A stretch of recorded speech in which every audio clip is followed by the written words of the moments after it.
ദൈവത്തിന്റെ നാമം മഹത്വപ്പെടുമാറാകട്ടെ. തെസ്സലോനിക്കർക്ക് എഴുതിയ ലേഖനം 1-ാം ലേഖനം 4-ാം അധ്യായമാണ് നാം ധ്യാനിച്ചുകൊണ്ടിരുന്നത്. അല്ലെ അധ്യായത്തിന്റെ 12 വരെയുള്ള വാക്യങ്ങൾ നാം വായിക്കുകയും ധ്യാനിക്കുകയും ചെയ്യുണ്ടായി. ഇന്ന് 13 മുതലുള്ള വാക്യങ്ങൾ നമുക്ക് ചിന്തിക്കാം. സഹോദരന്മാരെ, നിങ്ങൾ പ്രത്യാശയില്ലാത്ത മറ്റുള്ളവരെ പോലെ ദുഃഖിക്കാതിരിക്കേണ്ടതിന് നിദ്ര കൊള്ളുന്നവരെ കുറിച്ച് അറിവില്ലാതിരിക്കരുത് എന്ന് ഞങ്ങൾ ആഗ്രഹിക്കുന്നു. ഇവിടെ പൗലോസ് അപ്പോസ്തലൻ ഇപ്പൊ ഈ വാക്യങ്ങൾ, തുറന്നുള്ള വാക്യങ്ങൾ എഴുതുന്നതിന് ഒരു പശ്ചാത്തലമുണ്ട്. കർത്താവായ യേശുക്രിസ്തുവിന്റെ പ്രത്യക്ഷത നോക്കിയിരുന്നതായിട്ടുള്ള ആളുകളായിരുന്നു 1-ാം നൂറ്റാണ്ടിലെ വിശ്വാസികൾ എന്നുള്ളത് നാം മനസ്സിലാക്കണം. ഇങ്ങനെ നാം ഇപ്പോൾ കർത്താവിന്റെ ഉയർപ്പിന്റെ ശേഷം കർത്താവിന്റെ വരവ് ഈ കഴിഞ്ഞ 2000 വർഷമായിട്ടും നടന്നിട്ടില്ല. എന്നാൽ ഓരോ കാലഘട്ടങ്ങളിലും 1-ാം നൂറ്റാണ്ടിലെ വിശ്വാസികൾ തന്നെ അവരുടെ കാലഘട്ടത്തിൽ തന്നെ കർത്താവ് വരും, കർത്താവിന്റെ 2-ാം വരവ് ഉണ്ട് എന്ന് വിശ്വസിച്ചിരുന്നതായിട്ടുള്ള ആളുകളാണ്. എന്നാൽ അവരിൽ പല സഹോദരീ സഹോദരന്മാരും മരണം വഴി ഈ ലോകത്തിൽ നിന്ന് മാറ്റപ്പെട്ടു.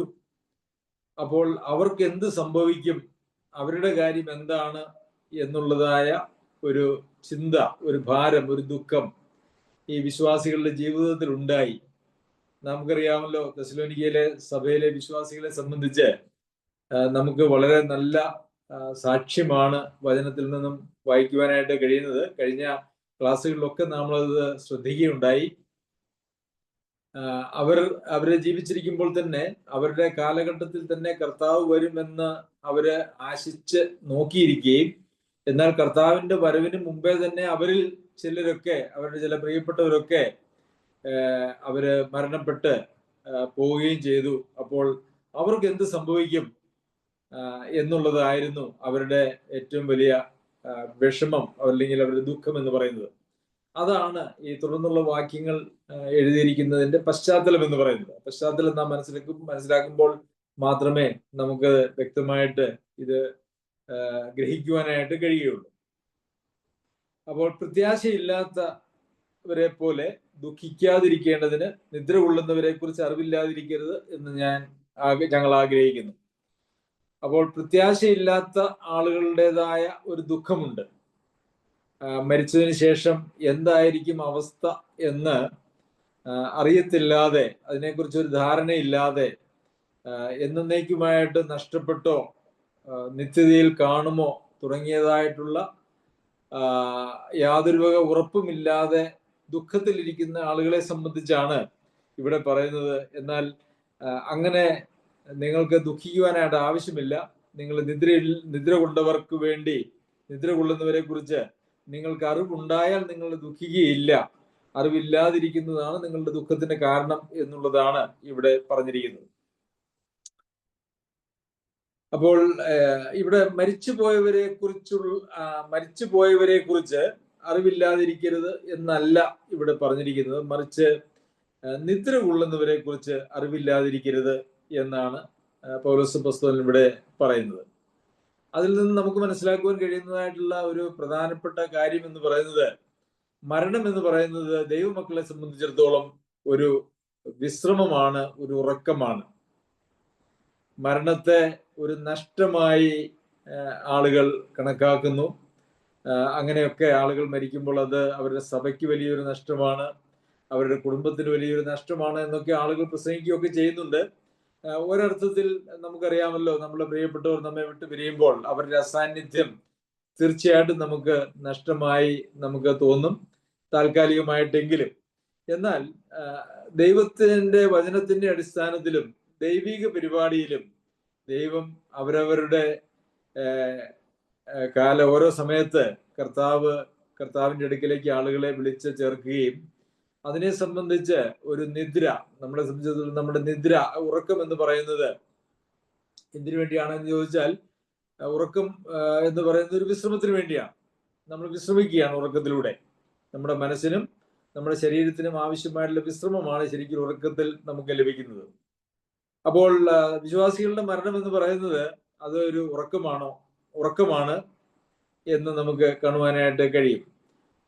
ദാനിയേലിനോട് പറയുമ്പോഴും നീ പോയി വിശ്രമിക്കുക, കാലാവസാനത്തിൽ നിന്റെ ഓഹരി ലഭിക്കാനായിട്ട് നീ എഴുന്നേറ്റ് വരും. അവിടെയും ഒരു വിശ്രമത്തെ കുറിച്ചാണ് പറയുന്നത്.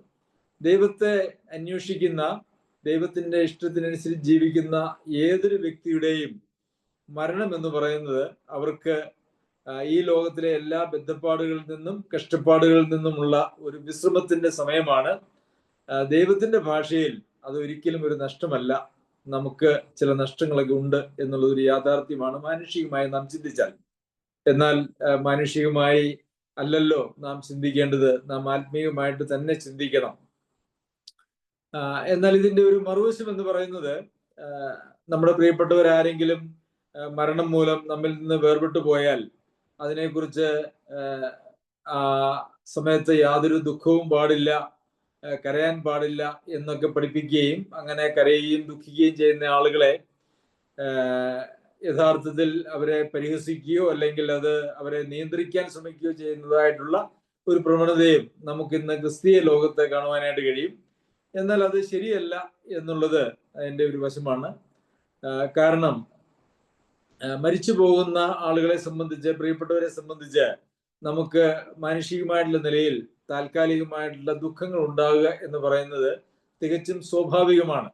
നമുക്ക് പ്രിയപ്പെട്ട നമ്മുടെ മാതാപിതാക്കന്മാരും മക്കളും സഹോദരി സഹോദരന്മാരും ഭാര്യ ഭർത്താവ് അവരൊക്കെ നമ്മിൽ നിന്ന് വേർപെട്ടു പോകുമ്പോൾ കർത്താവ് അവരെ വിളിച്ചു എന്ന് പറഞ്ഞ് സന്തോഷിക്കുകയല്ല, മറിച്ച് അതിലൊരു മാനുഷികമായിട്ടുള്ള ദുഃഖം ഉളവാകും. ആ ദുഃഖം ഉണ്ടാകുന്നതിനെ ഒരു കാരണവശാലും ഒരിക്കലും തടയുവാനായിട്ടോ നിരുത്സാഹപ്പെടുത്തുവാനായിട്ടോ അത്തരം സന്ദർഭങ്ങളിൽ ആളുകൾ കരയുന്നതിനെ അനാത്മീകമായിട്ടോ കാണുവാൻ നമുക്ക് ആവശ്യമില്ല.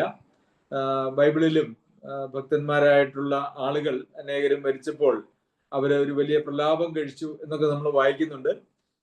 മാനുഷികമായി അത് താൽക്കാലികമായിട്ടുള്ള ഒരു ദുഃഖം നമ്മളിൽ ഉളവാക്കുന്നതായിട്ടുള്ള കാര്യം തന്നെയാണ്. അത് വേദന ഉളവാക്കും.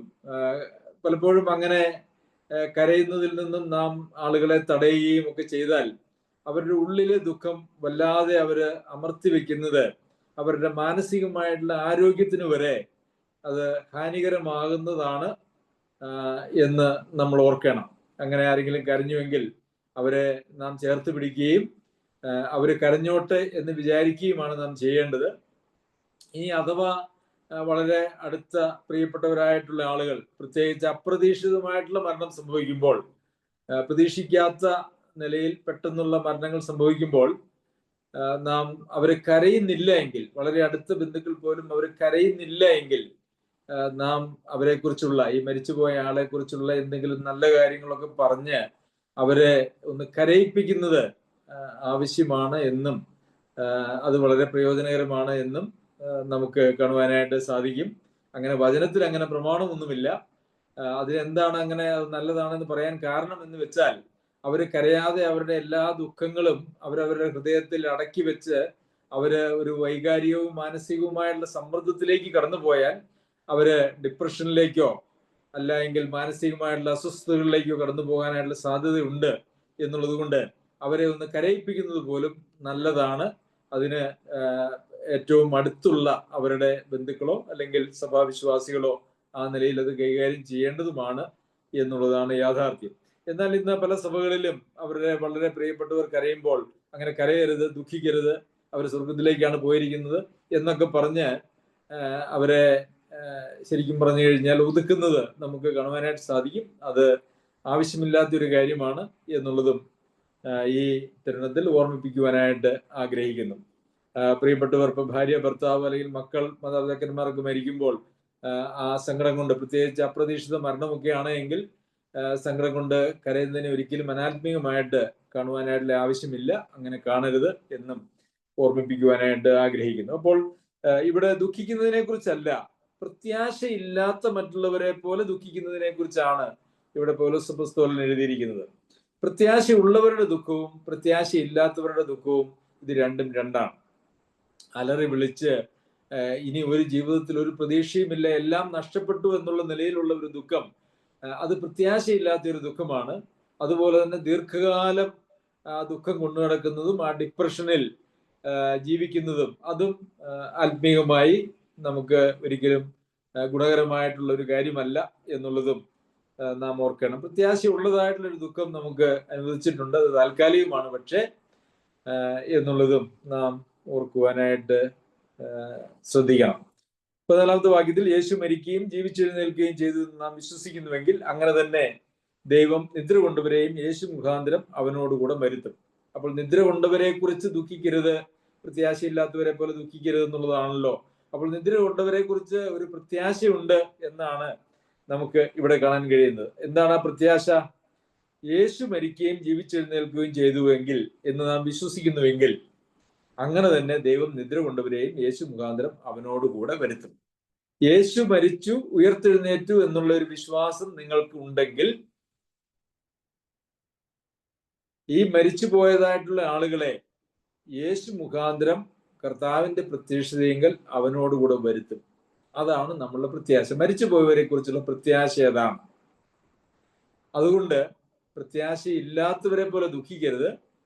നമുക്ക് താൽക്കാലികമായിട്ടുള്ള ദുഃഖങ്ങളൊക്കെ ഉണ്ടാവുമെങ്കിലും പ്രത്യാശയില്ലാത്തവരെ പോലെയല്ല, മറിച്ച് വീണ്ടും കർത്താവായ യേശു ക്രിസ്തുവിനോടുകൂടെ അവർ ജീവിച്ചെഴുന്നേറ്റ് വരും, ഉയർത്തെഴുന്നേറ്റ് വരും എന്നുള്ള ഒരു യാഥാർത്ഥ്യം നാം ഉള്ളിൽ മനസ്സിലാക്കിക്കൊണ്ടുള്ള ഒരു ദുഃഖം മാത്രമേ നമുക്ക് ഉണ്ടാകാനായിട്ട് പാടുള്ളൂ. അവരെല്ലാം എന്നേക്കും അവർ നഷ്ടപ്പെട്ടു പോയി എന്നുള്ള നിലയിലുള്ള ഒരു ദുഃഖത്തിനും ആവശ്യമില്ല. പ്രത്യേകിച്ച് കർത്താവിന്റെ വരവിന് മുമ്പ് അവര് വിട്ടുപിരിഞ്ഞു പോയി, മരണം മൂലം ഈ ലോകത്തിൽ നിന്ന് പോയി എന്നുള്ളത് ഒരിക്കലും മനുഷ്യന്റെ ഉയർപ്പിന് തടസ്സമായിട്ടുള്ള ഒരു കാര്യമല്ല. ഉയർപ്പിനെ കുറിച്ചുള്ളതായിട്ടുള്ള അല്ലെങ്കിൽ കർത്താവിനോടുകൂടെ നിത്യത ചെലവഴിക്കുന്നത് സംബന്ധമായ യാതൊരു പ്രശ്നവും ഇല്ല എന്നാണ് ഇവിടെ പൗലോസ് അപ്പോസ്തലൻ അവരെ ഓർമ്മിപ്പിക്കുവാനായിട്ട് ആഗ്രഹിക്കുന്നത്. യേശുക്രിസ്തു ഉയർത്തെഴുന്നേറ്റു എന്ന് വിശ്വസിക്കുന്നുവെങ്കിൽ യേശുക്രിസ്തുവിനോടുകൂടെ മരിച്ചവരെല്ലാം ഉയർത്തെഴുന്നേറ്റ് വരും. അതാണ് പ്രത്യാശ. പിന്നെ 15-ാമത്തെ വാക്യത്തിൽ കർത്താവിന്റെ പ്രത്യക്ഷത വരെ ജീവനോടെ ശേഷിക്കുന്നവരായ നാം നിദ്ര കൊണ്ടവർക്ക് മുമ്പാകെയില്ല എന്ന് ഞങ്ങൾ കർത്താവിന്റെ വചനത്തിൽ നിങ്ങളോട് പറയുന്നു. കർത്താവിന്റെ പ്രത്യക്ഷത വരെ ജീവനോടെ ശേഷിക്കുന്നവരായ നാം. അപ്പോൾ ഇവിടെ തെസ്സലോനിക്കയിലെ വിശ്വാസികളുടെ അപ്പോഴുമുള്ള പ്രത്യാശ എന്ന് പറയുന്നത് നമുക്കിവിടെ വളരെ വ്യക്തമായിട്ട് കാണാനായിട്ട് സാധിക്കും. എന്താണ് അവരുടെ പ്രത്യാശ? ഇവിടെ പൗലോസ് അപ്പോസ്തലൻ പറയുകയാണ്, കർത്താവിന്റെ പ്രത്യക്ഷത വരെ ജീവനോടെ ശേഷിക്കുന്നവരായ നാം. അപ്പോൾ പൗലോസ് അപ്പോസ്തലൻ ഉൾപ്പെടെ തന്നെ ഉൾപ്പെടുത്തിക്കൊണ്ട് തെസ്സലോനിക്ക സഭയോട് കൂടി തന്നെ ചേർത്തുകൊണ്ട് ഇവിടെ പറയുകയാണ്, നാം കർത്താവിന്റെ പ്രത്യക്ഷത വരെ ജീവനോടെ ശേഷിക്കും. അതായത് അവരുടെ കാലഘട്ടത്തിൽ തന്നെ കർത്താവ് വരും എന്നുള്ള വലിയ ഒരു പ്രത്യാശയിലാണ് അവർ ജീവിച്ചിരുന്നത്. 17-ാമത്തെ വാക്യത്തിലും പിന്നെ ജീവനോടെ ശേഷിക്കുന്ന നാം അവരോട് ഒരുമിച്ച് ആകാശത്തിൽ കർത്താവിനെ എതിരേൽപ്പാൻ മേഘങ്ങളിൽ എടുക്കപ്പെടും. ഇവിടെയും ഈ വാക്യത്തിലും നാം കാണുന്നത് അവരുടെ കാലഘട്ടത്തിൽ തന്നെ കർത്താവ് വരുമെന്നുള്ള വലിയ ഒരു പ്രത്യാശയിലാണ് അവർ ജീവിച്ചത്. ഇതിനെക്കുറിച്ച് നാം ദൈവവചനം പഠിച്ചാൽ ദൈവാത്മാവ് നമുക്ക് ബോധ്യപ്പെടുത്തുന്നതായിട്ടുള്ളൊരു വലിയ ആത്മീക യാഥാർത്ഥ്യമുണ്ട്.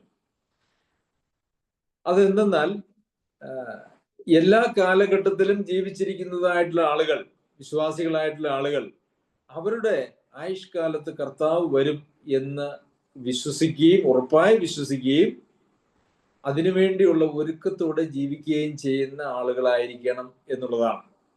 പൗലോസ് അപ്പോസ്തലൻ അങ്ങനെയായിരുന്നു, 1-ാം നൂറ്റാണ്ടിലെ വിശ്വാസികൾ അങ്ങനെയായിരുന്നു. മറ്റ് ലേഖനങ്ങളൊക്കെ വായിച്ചു നോക്കിയാൽ അവിടെയൊക്കെ നമുക്ക് കാണാനായിട്ട് കഴിയുന്ന ഒരു യാഥാർത്ഥ്യം, അവരെല്ലാം അവരുടെ കാലഘട്ടത്തിൽ കർത്താവ് വരുമെന്ന് വിശ്വസിച്ച് കാത്തിരുന്നവരാണ്. ദൈവം കാലങ്ങളെയും സമയങ്ങളെയും കുറിച്ചുള്ള ചില സൂചനകൾ നൽകിയിട്ടുണ്ടെങ്കിലും കർത്താവിന്റെ വരവ് എന്ത് എന്നുള്ളതിനെ കുറിച്ച് നമുക്ക് വചനത്തിൽ വെളിപ്പെടുത്തിയിരിക്കുന്നതായിട്ടുള്ള കാര്യങ്ങൾ വെച്ച് നോക്കിയാൽ നമുക്ക് അതിനെക്കുറിച്ച് കൃത്യമായി ഒന്നും പറയുവാനായിട്ട് കഴിയുകയില്ല. ഞാൻ വിചാരിക്കുന്നു കർത്താവ് ആ ഒരു അവ്യക്തത നമുക്ക് അനുവദിച്ചിരിക്കുന്നതാണ്. വചനത്തിൽ ആ ഒരു അവ്യക്തത ഉണ്ട് എന്നുള്ളത് നമുക്ക് സമ്മതിക്കാതിരിക്കാൻ കഴിയില്ല. കർത്താവ് സ്വർഗാരോഹണം ചെയ്ത് പോകാൻ നേരത്തും ശിഷ്യന്മാരുടെ ചോദ്യം എന്ന് പറയുന്നത്, രാജ്യം സ്ഥാപിക്കാനായിട്ട് നീ വരുന്നത് എപ്പോഴാണെന്നുള്ള ചോദ്യമാണ്. അപ്പോൾ എല്ലാ കാലത്തുമുള്ള ആളുകളുടെ ഒരു ചിന്ത അല്ലെങ്കിൽ അവരുടെ ഒരു ആകുലത എന്ന് പറയുന്ന കർത്താവിന്റെ വരവ് എപ്പോഴാണ് എന്നുള്ളതാണ്. എന്നാൽ കർത്താവ് അത് സംബന്ധിച്ച് യാതൊരു വക നമുക്ക് കൃത്യതയോടുകൂടിയുള്ള നിർദ്ദേശങ്ങളൊന്നും നൽകിയിട്ടില്ല.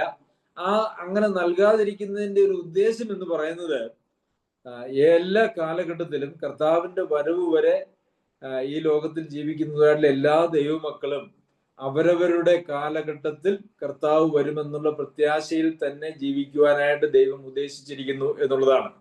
കാരണം പ്രിയമുള്ളവരെ, നാം അങ്ങനെ നമ്മുടെ കാലഘട്ടത്തിൽ കർത്താവ് വരും എന്ന് വിശ്വസിക്കുമ്പോഴാണ് ആ വരവിന് വേണ്ടി നാം ഒരുങ്ങുന്നത്. നമ്മുടെ വ്യക്തി ജീവിതത്തിന്റെ വിശുദ്ധീകരണത്തിനും അതുപോലെ തന്നെ ദൈവം നമ്മെ ഏൽപ്പിച്ചിരിക്കുന്നതായിട്ടുള്ള ഉത്തരവാദിത്തങ്ങൾ, താലന്തുകൾ വ്യവഹാരം ചെയ്യുന്നതിനുമൊക്കെ നമുക്ക് താല്പര്യമുണ്ടാകുന്നത് കർത്താവ് ഏത് സമയത്തും എന്നെ ചേർക്കുവാൻ വരുമെന്നുള്ള ആ ഒരു വിശ്വാസത്തിൽ ജീവിക്കുമ്പോഴാണ്. അങ്ങനെ ഒരു വിശ്വാസം നമ്മളില്ല. കർത്താവ് ഇനിയും ഒരു 50 വർഷം കഴിഞ്ഞേ വരികയുള്ളൂ എന്ന് പറഞ്ഞാൽ നാമൊക്കെ വളരെ മടിയന്മാരും ആത്മീയ കാര്യങ്ങളെ കുറിച്ച് ശുഷ്കാന്തി ഇല്ലാത്തവരും ഒക്കെ ആയിട്ട് തീരും. എന്നാൽ നമുക്കറിയാമല്ലോ, ഇന്ന് ക്രിസ്തീയ ലോകം അഭിമുഖീകരിക്കുന്ന ഒരു വലിയ പ്രശ്നം എന്ന് പറയുന്നത് കഴിഞ്ഞ 2000 വർഷമായിട്ട് കർത്താവിന്റെ വരവിനെ കുറിച്ച് പ്രത്യാശയിലിരുന്ന ആർക്കും ആ പ്രത്യാശ അവരുടെ ജീവിത കാലഘട്ടത്തിൽ നടന്നില്ല. അതുകൊണ്ട് ഒരുപക്ഷെ അത് ഈ കാലഘട്ടത്തിലും നടക്കാൻ സാധ്യതയില്ല. കർത്താവിന്റെ വരവ് ഇനിയും അനിശ്ചിതമായി നീണ്ടേക്കാം എന്നുള്ളതായ ചിന്തയാണ് ഇന്ന് ആത്മീയ ലോകത്ത് ദൈവമക്കൾ എന്ന് അവകാശപ്പെടുന്ന, വിശ്വാസികൾ എന്ന് അവകാശപ്പെടുന്നതായിട്ടുള്ള ആളുകൾ അവരവരുടെ താല്പര്യത്തിനും അവരവരുടെ ചിന്താഗതിക്കും ദൈവേഷ്ടത്തിന് വിരുദ്ധമായിട്ടും ജീവിക്കുന്നതിന്റെ ഒരു അടിസ്ഥാന കാരണം എന്ന് ഞാൻ വിശ്വസിക്കുന്നു. അത് ദൈവം വെച്ചിരിക്കുന്നതായിട്ടുള്ള കർത്താവിന്റെ വരവിനെ സംബന്ധിക്കുന്നതായിട്ടുള്ള അവ്യക്തതയെ നാം അത് ഉൾക്കൊണ്ടുകൊണ്ട് നാം എപ്പോഴും കർത്താവിന്റെ വരവിനായിട്ട് ഒരുങ്ങി നോക്കി പാർത്തുകൊണ്ട് ഇരിക്കുന്ന ഒരു ജീവിതമാണ് നമുക്ക് വേണ്ടത്. കർത്താവ് അത് നമ്മളിൽ നിന്നും ആഗ്രഹിക്കുന്നു എന്ന് തന്നെ ഞാൻ വിശ്വസിക്കുന്നു. പ്രിയമുള്ളവരെ, ഇനി കർത്താവിനെ നാം കണ്ടുമുട്ടുന്നത് കർത്താവ് ഇങ്ങോട്ട് വരുമ്പോൾ മാത്രമല്ലല്ലോ, നാം അങ്ങോട്ട് ചെന്നാലും കർത്താവിനെ കണ്ടുമുട്ടുവാനായിട്ട് കഴിയും. അപ്പോൾ നമ്മുടെ ജീവിതത്തിൽ നാം കർത്താവിനെ കണ്ടുമുട്ടുമെന്ന് പറയുമ്പോൾ കർത്താവ് ഇങ്ങോട്ട് വന്നിട്ടോ നാം അങ്ങോട്ട് പോയിട്ടോ കർത്താവിനെ കാണാമല്ലോ. എന്തായാലും കർത്താവിനെ കാണുക എന്നുള്ളതാണല്ലോ നമ്മുടെ ലക്ഷ്യം എന്ന് പറയുന്നത്. അതുകൊണ്ട് നമ്മുടെ മുമ്പിൽ ഒന്നുകിൽ കർത്താവ് വരും, അതല്ലെങ്കിൽ നാം കർത്താവിന്റെ അടുക്കിലേക്ക് ചെല്ലും. ഈ ഒരു പ്രത്യാശയോടുകൂടി, അതിനുള്ള ഒരുക്കത്തോടു കൂടി വേണം എപ്പോഴും നാം നമ്മുടെ ജീവിതത്തിൽ ഇരിക്കുവാൻ. അങ്ങനെ ഒരു ഒരുക്കമൊക്കെ നമുക്കുണ്ട് എങ്കിൽ നാം ഇന്നത്തെ നമ്മുടെ ജീവിതത്തേക്ക് എത്രയോ നാം വ്യത്യാസപ്പെടുത്തുമെന്ന് ഞാൻ വിചാരിക്കുന്നു. ഓരോ ദിവസവും നാം നോക്കിയിരിക്കുന്നത് കർത്താവിന്റെ വരവിനെയാണ്. അപ്പോൾ നമുക്കറിയാമല്ലോ, നാം ആരെങ്കിലും വളരെ പ്രിയപ്പെട്ടവരായിട്ടുള്ള ആളുകൾക്ക് വേണ്ടി നാം നോക്കിയിരിക്കുന്നുവെങ്കിൽ, അതിനുള്ള ഒരുക്കം നമുക്കുണ്ടെങ്കിൽ, നാം എത്ര ശ്രദ്ധയോടെ വീടൊക്കെ അടിച്ച് തുറച്ച് വൃത്തിയാക്കി നാം ഒക്കെ ഒന്ന് കുളിച്ച് റെഡിയായി അവർക്ക് വേണ്ടുന്നതായിട്ടുള്ള, അവർക്ക് ഇഷ്ടമുള്ളതായിട്ടുള്ള വിഭവങ്ങളൊക്കെ ഒരുക്കി നാം കാത്തിരിക്കും. അതുപോലെ തന്നെയാണ് കർത്താവിന്റെ വരവിന് വേണ്ടി നാം യഥാർത്ഥത്തിൽ കാത്തിരിക്കുന്നവരാണ് എങ്കിൽ അങ്ങനെ ഉള്ള ഒരു ജീവിതമായിരിക്കും നമുക്കുണ്ടാകുക. അല്ല, കർത്താവിന് വരവിന് വേണ്ടി നമുക്ക് യാതൊരു കാത്തിരിപ്പും ഇല്ല എങ്കിൽ നമുക്ക് പിന്നെ നമ്മളുടെ ജീവിതത്തിൽ നമുക്ക് ഒത്തിരി പരിപാടികളുണ്ട്, പ്ലാനുകളുണ്ട്. എന്തൊക്കെയായിരിക്കും? നമ്മുടെ തലമുറയെക്കുറിച്ചും അതിന്റെ പിന്നത്തെ തലമുറകളെ കുറിച്ചും ഒക്കെയുള്ള പ്ലാനിങ്ങുകളും നാം നമ്മുടെ ജീവിതത്തേക്ക് എങ്ങനെ ഈ ലോകത്തിൽ ക്രമപ്പെടുത്തിയ ഒരു വിധം ഒരു 100 വയസ്സായി 100 വയസ്സ് വരെ ആരോഗ്യത്തോടെ ജീവിച്ച് 100 വയസ്സായി എങ്ങനെ മരിക്കാം എന്നുള്ളതിനെ കുറിച്ചുള്ള പ്ലാനിങ്ങിലേക്കാണ് പിന്നെ നാം കിടക്കുന്നത്. അല്ല, കർത്താവിന്റെ വരവ് എപ്പോഴും ഉണ്ടാകും എന്നുള്ള പ്രത്യാശയിലാണ് നാം ജീവിക്കുന്നതെങ്കിൽ നാം കർത്താവിന്റെ വരവിന് വേണ്ടിയാണ് ഒരുങ്ങുക. ഈ രണ്ട് ഒരുക്കവും തമ്മിൽ വലിയ വ്യത്യാസമുണ്ട്. കർത്താവിന്റെ വരവിന് വേണ്ടി ഒരുങ്ങുന്നതും 100 വയസ്സ് വരെ ആയുരാരോഗ്യത്തോടു കൂടിയും തലമുറകൾക്കും ജീവിക്കുവാൻ വേണ്ടിയുള്ള ഒരുക്കവും തമ്മിൽ ഭയങ്കര വ്യത്യാസമുണ്ട്. ഈ ഒരുക്കത്തിലെ വ്യത്യാസമാണ് യഥാർത്ഥത്തിൽ തെസ്സലോനിക്കയിലെ സഭയിലെ വിശ്വാസികളുടെ ജീവിതത്തിലും ഇന്ന് നമുക്ക് ചുറ്റുപാടുമുള്ള സഭകളിലെ വിശ്വാസികളുടെ ജീവിതത്തിലും നമുക്ക് കാണുവാനായിട്ട് സാധിക്കുന്നു. അപ്പോൾ ജീവനോടെ ശേഷിക്കുന്നവരായ നാം നിദ്ര കൊണ്ടവർക്ക് മുമ്പാകെയില്ല എന്ന് ഞങ്ങൾ കർത്താവിന്റെ വചനത്താൽ നിങ്ങളോട് പറയുന്നു. അതെന്താണ് എന്നാണ് അടുത്ത വാക്യത്തിൽ പറയുന്നത്. കർത്താവ് താൻ ഗംഭീരനാദത്തോടും പ്രധാന ദൂതന്റെ ശബ്ദത്തോടും ദൈവത്തിന്റെ കാഹളത്തോടും കൂടെ സ്വർഗത്തിൽ നിറങ്ങി വരികയും ക്രിസ്തുവിൽ മരിച്ചവർ മുമ്പേ ഉയർത്തെഴുന്നേൽക്കുകയും ചെയ്യും. അപ്പോൾ ആരാണ് ആദ്യം ഉയർത്തെഴുന്നേൽക്കുന്നത്? ഇപ്പോൾ മരിച്ചു പോയവരെ കുറിച്ച് അല്ലെങ്കിൽ നിദ്ര കൊണ്ടവരെ കുറിച്ചാണല്ലോ ഇവര് ദുഃഖിക്കുന്നത്. എന്നാൽ കർത്താവിന്റെ വരവെങ്കിൽ ആദ്യം ഉയർത്തെഴുന്നേൽക്കുന്നത് നിദ്ര കൊണ്ടവരാണ്. ആ ഒരു ഉറപ്പാണ് ഇവിടെ പൗലോസ് അപ്പോസ്തലൻ കർത്താവിന്റെ വചനമായി ഇവിടെ പ്രഖ്യാപിക്കുന്നത്. പിന്നീട് ക്രിസ്തുവിൽ മരിച്ചവർ മുമ്പേ ഉയർത്തെഴുന്നേൽക്കുകയും ചെയ്യും. ഇവിടെ നമ്മൾ ശ്രദ്ധിക്കേണ്ടതായിട്ടുള്ള ഒരു കാര്യമുണ്ട്. ഇവിടെ സഭയിൽ അംഗങ്ങളായിരുന്നവർ എന്നല്ല, കർത്തൃമേശയിൽ പങ്കെടുക്കുന്നവർ എന്നല്ല, രക്ഷിക്കപ്പെട്ടവർ എന്നല്ല, വീണ്ടും ജന്മം പ്രാപിച്ചവർ എന്നല്ല, ക്രിസ്തുവിൽ മരിച്ചവർ എന്നുള്ള ഒരു പ്രത്യേക പദപ്രയോഗം നമുക്ക് ഇവിടെ കാണാനായിട്ട് കഴിയും. അപ്പോൾ ക്രിസ്തുവിൽ മരിച്ചവര് അവനോടുകൂടെ അല്ലെ മുമ്പേ ഉയർത്തെഴുന്നേൽക്കും. ക്രിസ്തുവിൽ മരിച്ചവർ. അപ്പോൾ ക്രിസ്തുവിൽ ഒരാൾക്ക് മരിക്കണമെങ്കിൽ അവർ ക്രിസ്തുവിൽ ജീവിച്ചിരുന്ന ആളുകളായിരിക്കണം. നാം എല്ലാവരും ക്രിസ്തുവിലാണ് ജീവിക്കേണ്ടത്. വീണ്ടും ജന്മം പ്രാപിച്ചതായിട്ടുള്ള എല്ലാവരും സ്നാനത്തിൽ നാം ക്രിസ്തുവിനോട് ചേർന്നു എന്ന് നാം വായിക്കുന്നുവല്ലോ. ക്രിസ്തുവിനോട് ചേരുവാൻ സ്നാനപ്പെട്ടവരായിരിക്കുന്ന നിങ്ങൾ എന്നാണ് നാം അവിടെ വായിക്കുന്നത്. അപ്പോൾ ക്രിസ്തുവിനോട് ചേർന്ന് ക്രിസ്തുവിൽ ജീവിക്കുന്നതായിട്ടുള്ള ആളുകളാണ് യഥാർത്ഥത്തിൽ ക്രിസ്തുവിൽ മരിക്കുന്നത് എന്ന് നാം കാണുവാനായിട്ട് കഴിയും. അപ്പോൾ ക്രിസ്തുവിൽ മരിച്ചവർക്ക് മാത്രമാണ് ഈ ക്രിസ്തുവിനോട് കൂടെ അല്ലെങ്കിൽ ഈ കർത്താവിന്റെ വരവെങ്കൽ ഉള്ള ഉയർത്തെഴുന്നേൽപ്പ് എന്ന് നമുക്കവിടെ നാം ഇവിടെ നിന്നും മനസ്സിലാക്കേണ്ടതായിട്ടുള്ള ആവശ്യമുണ്ട്. അപ്പോൾ ക്രിസ്തുവിൽ നാം മരിക്കണമെങ്കിൽ ക്രിസ്തുവിൽ ജീവിക്കുക എന്ന് പറയുന്നത്, ക്രിസ്തുവിൽ വസിച്ചുകൊണ്ട് ജീവിക്കുക എന്ന് പറയുന്നത് ഏറെ പ്രാധാന്യമുള്ളതായ കാര്യമാണ്. അല്ലെങ്കിൽ അതാണ് ഏറ്റവും പ്രാധാന്യമുള്ളതായ കാര്യം. നാം ക്രിസ്തുവിൽ ജീവിക്കാത്തതായിട്ടുള്ള ആളുകളാണെങ്കിൽ ക്രിസ്തുവിൽ ജീവിക്കുക എന്ന് പറയുന്നതും ക്രിസ്തുവിന് വേണ്ടി ജീവിക്കുക എന്ന് പറയുന്നതും ക്രിസ്തു നമ്മിലൂടെ ജീവിക്കുക എന്ന് പറയുന്നതും നമുക്ക് ഒരേ കാര്യമാണ്. ക്രിസ്തു നമ്മിലൂടെ ജീവിക്കുക, നാം ക്രിസ്തുവിൽ ജീവിക്കുക, ഇതൊക്കെ ഒരേ കാര്യമാണ്. അപ്പോൾ ക്രിസ്തുവിൽ മരിച്ചവർ എന്ന് പറയുമ്പോൾ അവർ ക്രിസ്തുവിൽ ജീവിച്ചവരോ അല്ലെങ്കിൽ ജീവിച്ചിരിക്കുമ്പോൾ അവർ ക്രിസ്തുവിലൂടെ അല്ലെങ്കിൽ ക്രിസ്തു അവരിലൂടെ ജീവിച്ചതോ ഒക്കെ ആകാം. അങ്ങനെയുള്ള ഒരു ജീവിതത്തിന് ഉടമകളായിട്ടുള്ള ആളുകൾക്ക് മാത്രമേ ക്രിസ്തുവിൽ മരിക്കുവാനും അവർക്ക് കർത്താവിന്റെ പ്രത്യക്ഷതയെങ്കിൽ മുമ്പേ ഉയർത്തെഴുന്നേൽക്കുവാനായിട്ടും സാധിക്കുകയുള്ളൂ. പിന്നെ ജീവനോടെ ശേഷിക്കുന്ന നാം അവനോട് ഒരുമിച്ച് ആകാശത്തിൽ കർത്താവിനെ എഴുന്നേൽപ്പാൻ മേഘങ്ങളിൽ എടുക്കപ്പെടും. അപ്പോൾ എഴുന്നേറ്റ് വരുന്ന ആളുകളോട് നാം ചേരുകയാണ് ചെയ്യുന്നത്. ജീവനോട് ശേഷിക്കുന്നവരായിട്ടുള്ള നാം ചേരുകയാണ് ചെയ്യുന്നത്. അപ്പോൾ ആദ്യം ഉയർപ്പാണ്, അതിനുശേഷം ആ ഉയർത്തെഴുന്നേറ്റ് വരുന്ന ആളുകളോട് നാം ചേർന്നു. അങ്ങനെ ഒരുമിച്ച് അവരോട് ഒരുമിച്ച് അപ്പോൾ ആബാലവൃത്തം ദൈവമക്കൾ ആകാശത്തിൽ കർത്താവിനെ എതിരേൽപ്പാൻ മേഘങ്ങളിൽ എടുക്കപ്പെടും. ഇങ്ങനെ നാം എപ്പോഴും കർത്താവിനോട് കൂടെയിരിക്കും. ഈ വചനങ്ങളെ കൊണ്ട് അന്യോന്യം ആശ്വസിപ്പിച്ചുകൊള്ളുവിൻ. അപ്പോൾ ഇവിടെ നാം മനസ്സിലാക്കുന്നതായിട്ടുള്ള കാര്യം, മരിച്ചുപോയി, കർത്താവിന്റെ വരവിന് മുമ്പേ മരിച്ചുപോയി അല്ലെങ്കിൽ നിദ്ര പ്രാപിച്ചു എന്നുള്ളത് കൊണ്ട് നിത്യതയെ സംബന്ധിച്ച് യാതൊരു പ്രത്യാശയ്ക്കും ഭംഗം വരേണ്ടതായിട്ടുള്ള ആവശ്യമില്ല. കർത്താവിന്റെ വരവെങ്കിൽ മരിച്ചുപോയവരാണ് ആദ്യം ഉയർത്തെഴുന്നേൽക്കുന്നത്. അതിനുശേഷം നാമും രൂപാന്തരപ്പെട്ട് അവരോട് ചേർന്ന് ഒരുമിച്ച് കർത്താവിനെ എതിരേൽപ്പാൻ മേഘങ്ങളിൽ എടുക്കപ്പെടും. അങ്ങനെ എപ്പോഴും കർത്താവിനോട് കൂടിയിരിക്കും. ഈ വചനങ്ങളെ കൊണ്ട് അന്യോന്യം ആശ്വസിപ്പിച്ചുകൊള്ളുക. അപ്പോൾ പ്രിയമുള്ളവരെ, നാം എന്തൊക്കെയാണ് ഇന്ന് ഈ വേദഭാഗത്തു നിന്നും പഠിച്ചത്? ദുഃഖം സ്വാഭാവികമാണ്. എന്നാൽ പ്രത്യാശയില്ലാത്തതായിട്ടുള്ളൊരു ദുഃഖം ദൈവമക്കൾക്ക് ആവശ്യമില്ല. നിദ്ര കൊണ്ടവരെ കുറിച്ച് ശരിയായ അറിവില്ലായ്മയാണ് ദുഃഖത്തിന്റെ അടിസ്ഥാനം. അപ്പോൾ ശരിയായിട്ടുള്ള അറിവ് നാം പ്രാപിക്കുന്നത് പ്രത്യാശയില്ലാത്തവരെ പോലെ ദുഃഖിക്കാതിരിക്കേണ്ടതിന് നമുക്ക് ആവശ്യമാണ്.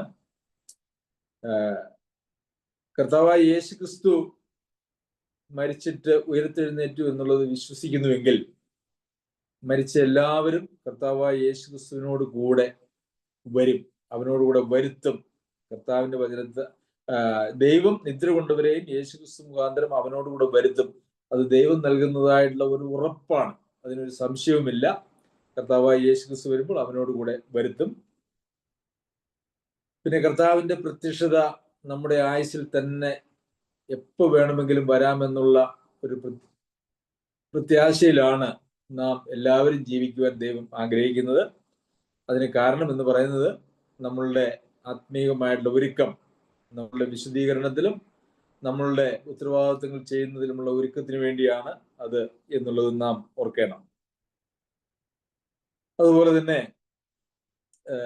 ആദ്യമേ കർത്താവിന്റെ മരിച്ചവരാണ് ഉയർത്തെഴുന്നേൽക്കുന്നത്. അതിനുശേഷം അവരോട് കൂടെ കർത്താവിനെ എതിരേൽപ്പാൻ നാം എല്ലാവരും മേഘങ്ങളിൽ എടുക്കപ്പെടും. അങ്ങനെ കർത്താവിനോട് കൂടെ എപ്പോഴും ഇരിക്കുന്നതായിട്ടുള്ള അവസ്ഥ. ഇത് നമ്മളുടെ ഒരു സ്വപ്നമായിട്ട് നാം സ്വപ്നം കാണാറുണ്ടോ? ഇങ്ങനെയുള്ള കാര്യങ്ങൾ നാം സ്വപ്നം കാണാറുണ്ടോ? കർത്താവിനോട് കൂടെ ഇരിക്കുന്നതും ഒക്കെയാണോ നമ്മളുടെ സ്വപ്നം? അതെയോ നമ്മളുടെ സ്വപ്നം ഈ ലോകത്തിൽ എന്തെങ്കിലുമൊക്കെ കാര്യങ്ങൾ നാം സ്വപ്നം കണ്ട് ജീവിക്കുന്ന ആളുകളാണോ? സ്വർഗത്തെക്കുറിച്ചുള്ള സ്വപ്നങ്ങൾ നെയ്തെടുക്കുന്നതായിട്ടുള്ള ആളുകൾ, അല്ലെങ്കിൽ നിത്യതയെക്കുറിച്ചുള്ള സ്വപ്നങ്ങൾ നെയ്തെടുക്കുന്നതായിട്ടുള്ള ആളുകൾ അതിനുവേണ്ടിയുള്ള തയ്യാറെടുപ്പിലായിരിക്കും. അല്ല, ഈ ലോകത്തിൽ ചില സ്വപ്നങ്ങളൊക്കെ സാക്ഷാത്കരിക്കണം എന്നുള്ളതായ ആഗ്രഹത്തോടു കൂടി ജീവിക്കുന്നതായിട്ടുള്ള ആളുകൾ അതിനുവേണ്ടിയുള്ള അധ്വാനത്തിലുമായിരിക്കും. ശരിക്കും പറഞ്ഞാൽ നമ്മളുടെ അധ്വാനം നോക്കിയാൽ, നമ്മുടെ സ്വപ്നങ്ങൾ, നമ്മുടെ താല്പര്യങ്ങൾ, നമ്മുടെ ലക്ഷ്യങ്ങൾ നോക്കിയാൽ നാം നിത്യതയുടെ വെളിച്ചത്തിൽ ജീവിക്കുന്നവരാണോ അല്ലെങ്കിൽ കർത്താവിൽ ജീവിക്കുന്നവരാണോ എന്നുള്ളത് നമുക്ക് നമ്മെ തന്നെ പരിശോധിക്കുവാനായിട്ട് കഴിയും. നമുക്ക് അടുത്ത 10 വർഷത്തേക്കുള്ള നമ്മുടെ പരിപാടി എന്താണ് എന്ന് ചോദിച്ചാൽ, കർത്താവ് എപ്പോൾ വേണേലും വരാം, ഏത് നിമിഷത്തിലും വരാം. കർത്താവ് വരുമ്പോൾ പൗലോസ് അപ്പോസ്തലൻ പറഞ്ഞതുപോലെ ഞാൻ നല്ല പോർ പൊരുതു, ഓട്ടം തികച്ചു, വിശ്വാസം കാത്തു എന്ന് പറയുവാനായിട്ടാണോ? നമ്മെക്കുറിച്ച് തന്നെ നമുക്ക് പറയുവാനായിട്ട് കഴിയുമോ? അല്ല, കർത്താവായ യേശുക്രിസ്തു നമ്മെ കാണുമ്പോൾ നല്ലവനും വിശ്വസ്തനുമായിട്ടുള്ള ദാസനെ, നിന്നെ ഏൽപ്പിച്ചതായിട്ടുള്ള ശുശ്രൂഷ നീ നിവർത്തിച്ചു, നീ എന്നോട് ചേരുക എന്ന് കർത്താവ് പറയുന്നത് നാം കാത്തിരിക്കുകയാണോ? അതോ ഈ ലോകത്തിൽ കുറേയേറെ മോഹങ്ങളും ഒക്കെ ആയിട്ടാണോ നാം ജീവിക്കുന്നത്? ദൈവം നമ്മെ സഹായിക്കട്ടെ. നാം പഠിക്കുന്നതായിട്ടുള്ള വചനം നമ്മുടെ ജീവിതത്തിൽ വലിയ ആത്മീകമായിട്ടുള്ള കാഴ്ചപ്പാടുകൾക്കും രൂപാന്തരത്തിനും ഇടയാകുവാൻ സർവശക്തനായ ദൈവം നമ്മെ എല്ലാവരെയും സഹായിക്കട്ടെ. അവന്റെ അതിപരിശുദ്ധ നാമം വാഴ്ത്തപ്പെടുമാറാകട്ടെ.